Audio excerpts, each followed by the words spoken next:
I have been assigned to tell you about myself. Personally, I think it would be easier just to do a dissection, but the janitor flat out refused to do the cleanup. My name is Jethro Pesquera, and I am 17. I hail from the tropical country of Philippines. I would like to cover three main points of my personality today. 1. Adventure. 2. Curiosity. And 3. Creativity. When I was 10, I attended a family reunion in the cold pine forests of northern Washington. On the first day, I enlisted my young cousin for an unsupervised adventure to nearby Lake Roosevelt. With only light summer clothing and walking sticks, we began our adventure. Quickly descending the trail, we arrived at the lake. After examining leftover snowbanks and the mudslide-prone drained reservoir, we headed back. Unknown to us, the trail forked on the way up. We took the right but wrong fork.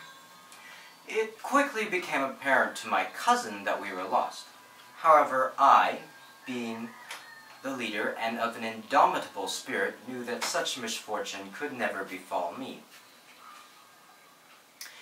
Nevertheless, about an hour into our escapade gone wrong, I too realized that we were lost. At that point, we stopped and said a prayer. We both said one, and, feeling a boost of confidence, we moved forward. Shortly thereafter, we came upon an ATV trail. Knowing that all roads lead somewhere, we took the trail. The trail ended at a fence. About half a mile beyond that fence was the road.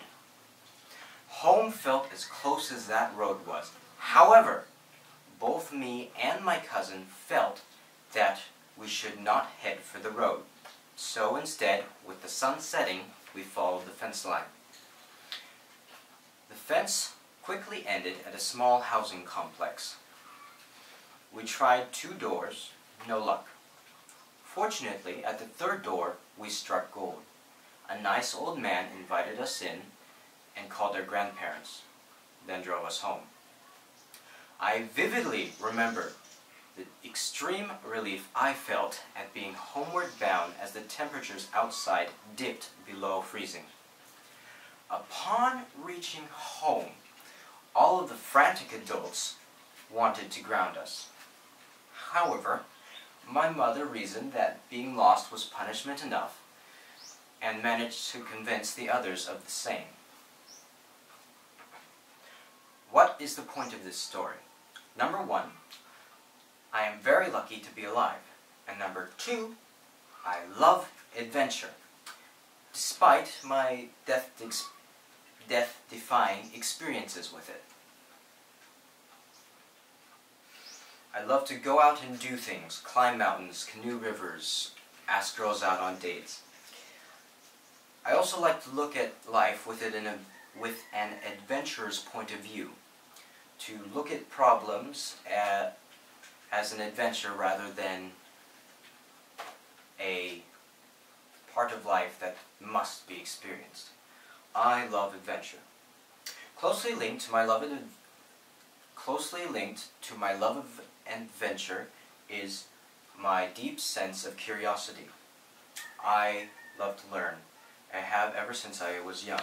It drove me crazy being so limited in public school. But now, having transferred to homeschool, I have exploited my learning freedom. I have studied such things as hypnosis, patenting, even dog breeding and training. I have gone so far as to contact dog breeders across the nation. I love to learn. Lock me in a library.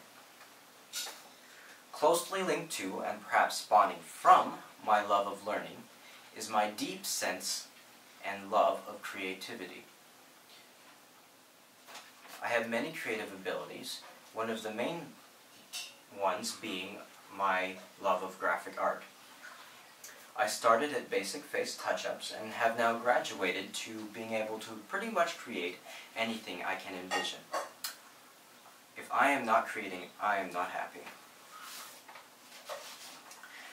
In conclusion, my dream in life is to create for a living, to combine all of my creative abilities in one cohesive career.